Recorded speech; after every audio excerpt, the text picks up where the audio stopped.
E o Flamengo mostrou força dentro de campo, virando o jogo contra o Atlético Mineiro, fora de casa, no Estádio Independência. Mostrou força também em conseguir sabotar o seu próprio trabalho, o seu próprio desempenho, ao logo depois se meter em uma crise catastrófica ocasionada aí pela agressão do auxiliar, do preparador físico do Jorge Sampaoli ao centroavante Pedro. No fim do vídeo, eu vou dar a minha opinião sobre esse tema. No caso, sobre a questão da continuidade do Sampaoli, que nesse momento, às 4 da manhã de domingo, que é a hora que eu estou gravando esse vídeo, ainda parece incerta e poucas informações a respeito. Até agora, a gente só tem informações unilaterais, digamos assim. Somente a versão do Pedro que foi escrita e que fala de outras coisas. Fala da agressão, mas também fala de minutagem. Eu não sei se isso viria ao caso. Fato é que, como pessoa física, o Pedro é a grande vítima desse dia. Mas, como instituição, ninguém perdeu mais do que o Flamengo nessa noite de vitória em Minas Gerais. Tentar falar de tática nesse momento é difícil, mas eu preciso honrar o que eu aprendi nos cursos que fiz. Aliás, sobre isso, eu te dou uma promoção. O curso Explorando o Jogo está saindo por R$ 15 por mês. Custa R$ 149. Você pode parcelar para pagar mensal e vai custar R$ 15 por mês. É um curso ótimo, eu atesto a qualidade. Você vai aprender a analisar taticamente noções gerais de análise de desempenho e com isso vai poder se aprofundar depois nos seus estudos, mas já tendo uma ótima noção básica sobre a análise. Então aproveita essa promoção clicando no link na descrição do vídeo. Enquanto chega, digamos, talvez o novo treinador, ou o Sampaoli fica, ou essa crise se resolve, você está estudando e é a melhor coisa que a gente pode fazer nessas horas. Então vamos falar sobre tática sem tatiquês. O Flamengo foi para campo com algumas mudanças relacionadas ao último jogo contra o Grêmio. Entre elas, o Alan, na verdade, todas as mudanças, né? O Alan no lugar do Thiago Maia, o Gerson no lugar do De Arrascaeta. Na verdade, foram só essas duas mudanças. O Atlético com algumas mudanças, o Saravia no lugar do Mariano, mas o time titular, né? Na época tinha dúvida se o Atlético iria com os titulares ou não. Bom, no início da partida, o Flamengo logo tratou de mostrar suas credenciais e subir a marcação. O Atlético fazia uma saída de bola ao estilo Felipão. Era uma saída de bola pronta para uma saída longa. E nesse lance, você pode ver que o Gemerson e o Igor Rabelo bastante distantes entre si. E essa é a formação padrão de bola longa, digamos assim. Eles ficam bem distantes entre si. O goleiro não avança para ocupar esse espaço. Nem um volante baixa também, e eles acabam ficando ali quebrando uma bola para o corredor lateral, algo do tipo. Nesse caso, o Everson tinha acabado de dar a bola no Gemerson, né? E o Flamengo subiu esse pressing dele, uma marcação alta, individualizada, e conseguiu fazer muito bem, encaixar muito rápido o Atlético com uma saída de bola pouquíssimo coordenada no momento. E aí o Alan fez uma ótima interceptação, mas o grande ponto é que, com 1 minuto de jogo, já deu para ver que o Atlético descompactaria a sua linha de frente, esses 3 jogadores de frente, como típico escola gaúcha, né? Descompacta essa linha mais avançada e tenta usar bola longa e ataque rápido para quê? Para quando perder a bola, ter bastante gente atrás da linha da bola e assim não ter tanto problema. Então, bola longa e porrada. Mas aí depois a gente fala disso.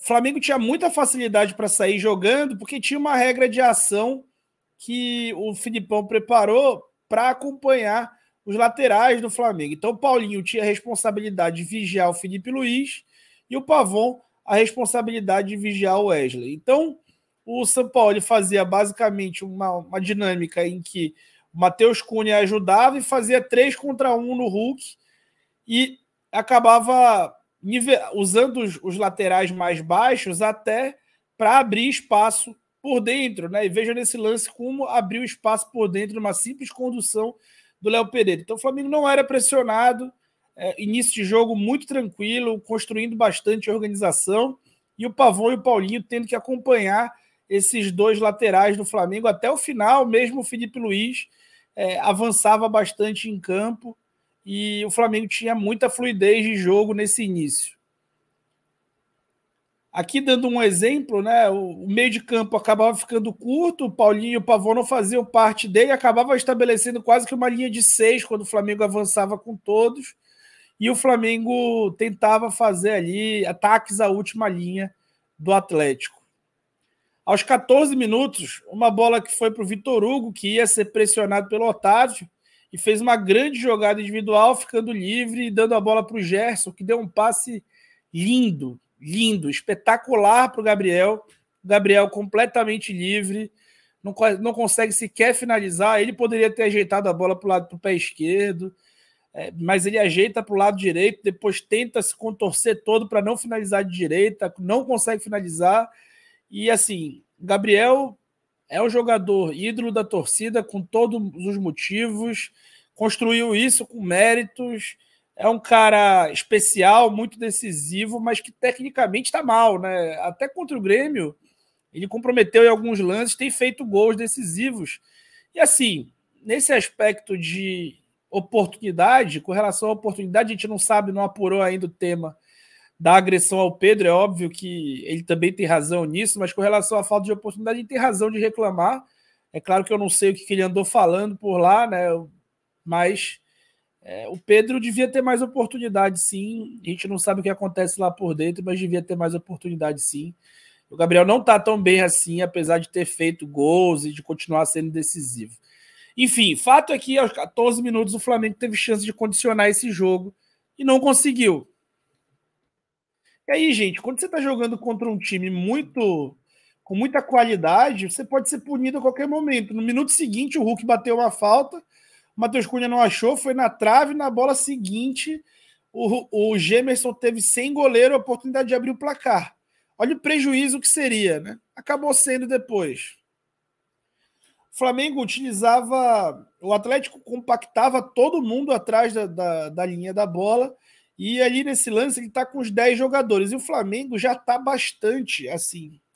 Caso o São Paulo saia, gente, vai ser uma pena, porque o Flamengo já está bastante preparado para organizar o jogo com bola. O Flamengo em organização ofensiva, com o time pronto para atacar e trocando passe e acelerar de forma inútil, ele está muito preparado para fechar retrancas. O segundo gol demonstra isso, a gente vai mostrar isso já já. Aqui é um exemplo, o Flamengo encontra esse bloco fechado, muito rígido do Atlético, e aí ele começa a fazer o quê? Dá a bola para dentro desse bloco, posiciona a gente dentro do bloco e dá passes para trás. Esses passes para trás fazem esse bloco se espalhar e gerar espaço às costas da defesa ou entre esse bloco. Aqui uma bola do Felipe para o Gerson, que faria a linha de fundo e o passe para trás, que acabou ninguém conseguindo aproveitar.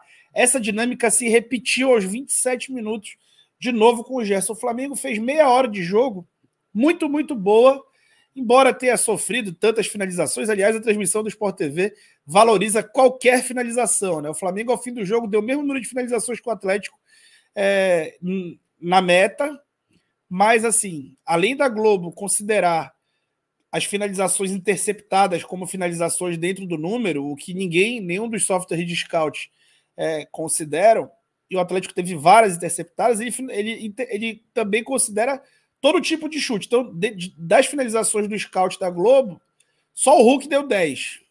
Né? E várias muito longe. Então, não se assuste tanto com essas informações, esses dados enviados fora de contexto.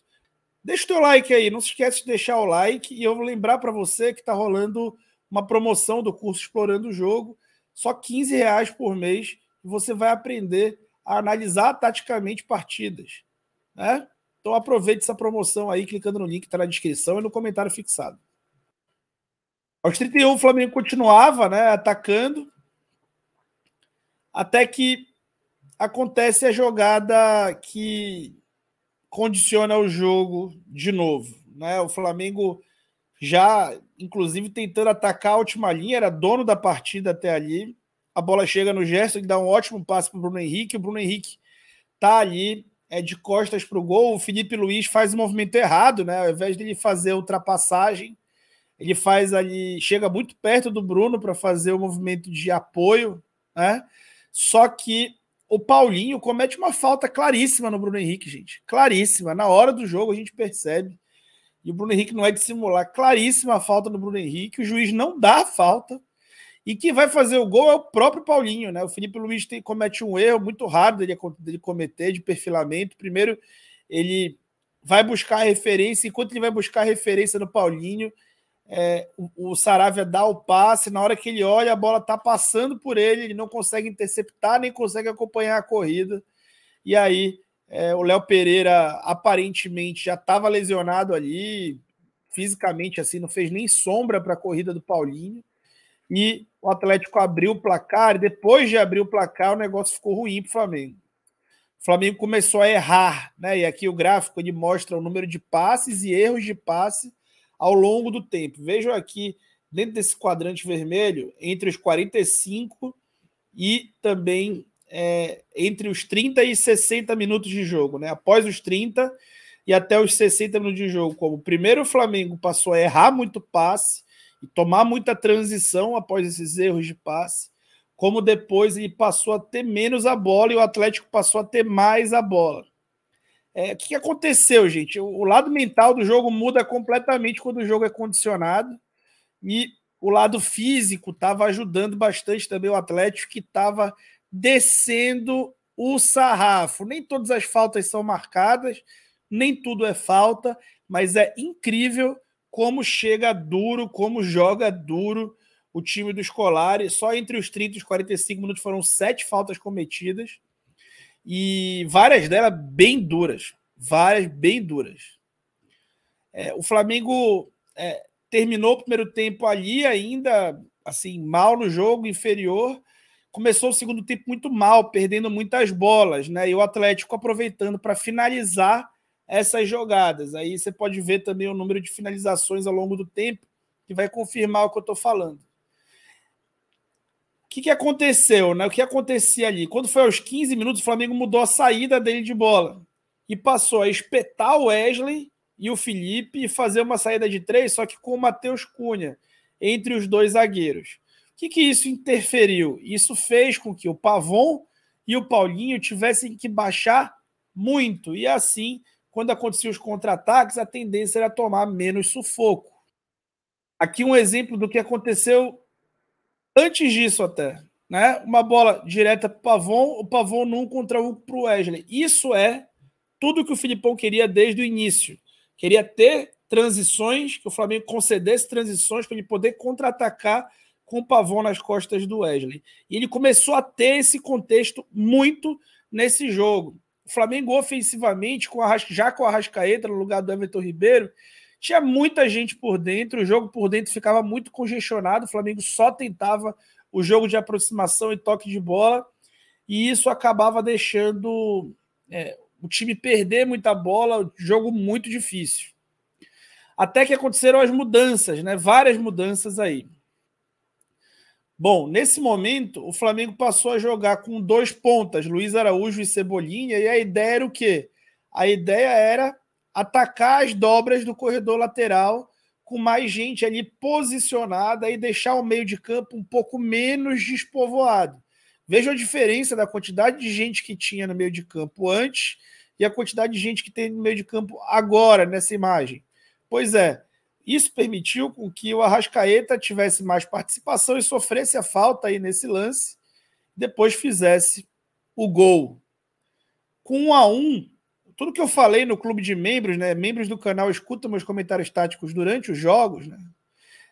Por R$5 por mês. Tudo que eu comentei na hora no grupo foi o quê? O Flamengo agora empatou, então ele precisa manter o foco em organizar o jogo ofensivamente, não em fazer contra-ataque, não em acelerar demais as jogadas. O Atlético ia ceder mais e mais espaço em contra-ataque, mas não adianta fazer contra-ataque, acelerar todas as jogadas. Esse time precisa se convencer que ele já está muito bem condicionado e preparado para atacar bem em organização ofensiva.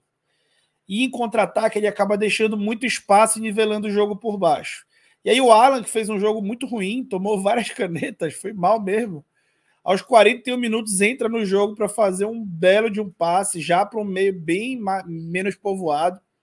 Faz esse passe. O Flamengo tinha ficado com a bola, né? Ficou quase 2 minutos com a bola nesse lance. A bola do Alan vai para o Arrascaeta encontra o menino Wesley, safadão, como diria o Rômulo Mendonça. E o Flamengo cruelmente executa o rival mineiro, né? O Flamengo tinha tudo para ter conseguido essa vitória de uma forma bem mais tranquila, caso o jogo não tivesse sido condicionado por um erro de arbitragem e especialmente pela perda do gol do Gabriel, que foi um gol claríssimo, fruto de uma jogada de novo de organização ofensiva feita aos 15 minutos. Fato é que o Flamengo está ou estava já muito bem treinado para criar dinâmicas ofensivas e organização ofensiva, para criar chances de gol, enquanto o time adversário está preparado para defender e ele está preparado para atacar. Os jogadores encontraram o que faltava de sinergia entre o trabalho que o São Paulo queria e o que eles gostam de fazer, e isso ficou muito característico nos 2 últimos jogos, quando o time não acelerava a bola e trocava passes, ele sempre gerava superioridade e chances de gol. E aí aconteceu o que aconteceu no tema Pedro. Sobre o tema Pedro, eu vou pedir licença e dar a minha opinião. Esse é um canal de tática e não é um canal de opinião, mas eu estou aqui, eu tenho opinião, vocês provavelmente querem saber se estão aqui até agora, então eu vou aqui dar. Se for diferente da sua, paciência, eu respeito. Gente, claro, ficou muito claro que existe uma preferência ao Gabriel, ao Pedro, pelo Sampaoli. Isso faz sentido dentro do que ele pensa futebol, tá? Porque é um time que para menos a bola no centroavante, usa o centroavante mais para atacar o espaço. O Gabriel faz isso melhor do que o Pedro. Eu acho que o Pedro deveria estar sendo melhor utilizado. Nesse momento, ele chegou a ser mais utilizado e foi para a CBF. Quando voltou, se lesionou. Desde então, passou a ser pouquíssimo utilizado. Quando o Pedro entra no jogo contra o Grêmio, se você assistir a minha análise contra o Grêmio, você vai ver que eu falei, parece que ele entrou no modo exibição. Muito individualista. Inclusive, fez um desarme numa finalização que o Luiz Araújo iria fazer, que poderia acabar no 3-0. Parece que houve uma cobrança, né, forte em cima do Pedro nesse jogo. E no jogo do último sábado, o que aconteceu? Né? O Pedro desistiu de aquecer antes do fim da 5ª substituição, que é uma indisciplina. Né? O São Paulo provavelmente ainda ia utilizá-lo, porque o time precisava fazer gol, mas quando ele fez a 4ª substituição, lembrando que parte das substituições foi por questões físicas, quando ele fez a 4ª e não a 5ª, o Pedro parou de aquecer, abandonou o aquecimento. O Flamengo virou o jogo, estava tudo bem, e no vestiário, de acordo com o que se sabe até agora, 4h20 da manhã do dia 30/7, o Pedro teria respondido a uma cobrança do preparador físico e em seguida tomado um soco na cara. E aí, gente, é o seguinte, o Pedro podia até estar errado, mas depois que rola um soco, o errado é quem deu o soco. É claro que eu não sei o que ele falou para o cara o socar. Ainda assim, um profissional, ainda mais um preparador físico, provavelmente um educador físico, um profissional pedagógico, ele não tem direito de fazer isso numa relação de trabalho. Especialmente numa relação de trabalho que envolve chefia e, assim, a comissão técnica, teoricamente, é chefe dos atletas. Não existe você apoiar do seu chefe porque você foi indisciplinado. Existe você ser multado pelo seu chefe, você ser afastado pelo seu chefe, você não mais jogar. Depois o Pedro fez uma publicação nas redes sociais dele, onde ele fala sobre a agressão que sofreu, mas ele entra em uma seara que não tem nada a ver com a agressão que ele sofreu. Ele fala que ele poderia estar falando dos poucos minutos que tem que tem e menciona o Sampaoli. Aí, gente, eu acho o seguinte, não foi o Sampaoli que bateu nele, e o tema aqui é a agressão. Todo o resto está em segundo plano. Não está nem em segundo plano. Só que ele optou por falar no início dessa publicação sobre os poucos minutos. Aí, assim, fica muito chato, até para quem está jogando. Então, eu acho que nessa situação aí, está muito claro que tem um lado que é o errado maior e que precisa ser demitido urgente do Flamengo, que é o preparador físico. Mas a postura do Pedro, ao abandonar e a ser indisciplinado, e depois ao expor uma situação de poucos minutos que não tem nada a ver com coisa, também não é de se louvar. E aí, para completar, a gente até agora só ouviu e só sabe um dos lados. Então, para poder dar uma opinião mais completa, eu prefiro ouvir tudo. Uma coisa eu acho, se o Sampaoli não sair contra, né, esse preparador físico, vai ficar muito difícil para a carreira dele, porque, assim, ele não pode dar apoio para isso, mas caso isso aconteça, caso isso culmine com a saída do Sampaoli, o Flamengo perde muito, gente. O Flamengo tem 21 jogos, uma derrota nos últimos 21 jogos. Agora parece estar embalando, o time parece estar entendendo melhor as ideias do treinador. As coisas estão começando a acontecer. Uma saída como essa, o Pedro já também provavelmente é possível que saia também na janela de meio de ano, porque vem sendo muito sondado e está insatisfeito, né? Isso é o que todo mundo já tinha um pouco de noção. E aí o Flamengo pode, por conta de uma atitude irresponsável de um preparador físico e de uma falta de habilidade de gestão de vestiário da diretoria, e agora talvez por uma falta de habilidade de gestão de crise, o Flamengo pode abrir mão da temporada. Qual o técnico que vai chegar agora e conseguir implantar alguma coisa? O Sampaoli não vem implantando um trabalho trivial, ele vem implantando um trabalho bastante complexo. Vai se encerrar esse trabalho e se recomeçar com outro. É tudo muito difícil e o maior perdedor é o Flamengo e não o Atlético nessa noite. A diretoria do Flamengo, aliás, não deve estar nada surpresa com o que aconteceu. Afinal de contas, quem abre mão de gerir algo, quem abre mão de estar dentro de algo, de comandar algo e de estar sempre no meio dessas crises e resolver, quem abre mão disso não pode se espantar com a barbárie. É como se o prefeito da cidade renunciasse e deixasse a cidade sem prefeito. Como se o tribunal dessa cidade também fechasse e tudo ficasse na mão das pessoas. Outros poderes iam existir e a barbárie viria logo em seguida. E é mais ou menos o que acontece com o Flamengo. A diretoria não respalda trabalhos, nunca se coloca numa posição central no clube entre técnico e jogadores, publicamente nunca apoia nenhum dos lados. E aí, quando existe uma queda de braço mais forte, demite o técnico para se salvar. Agora parece que vai acontecer o mesmo. Eles não conseguiram evitar a barbárie e agora quem vai sair de único culpado vai ser o próprio Sampaoli, que provavelmente é a hora que você está vendo esse vídeo já vai estar até demitido.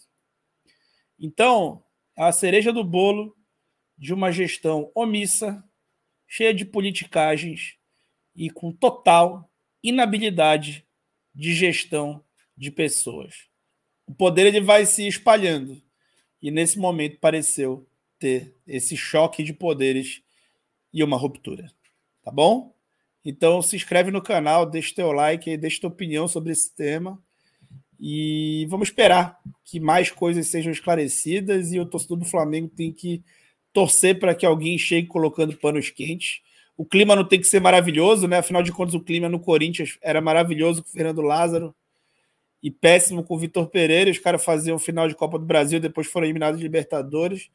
O clima não tem que ser maravilhoso, mas ele tem que ser possível de que exista respeito e trabalho em equipe.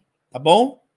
Não se esqueça de aproveitar a promoção do curso Explorando o Jogo. Pague R$15 por mês e aprenda a analisar taticamente partidas de futebol.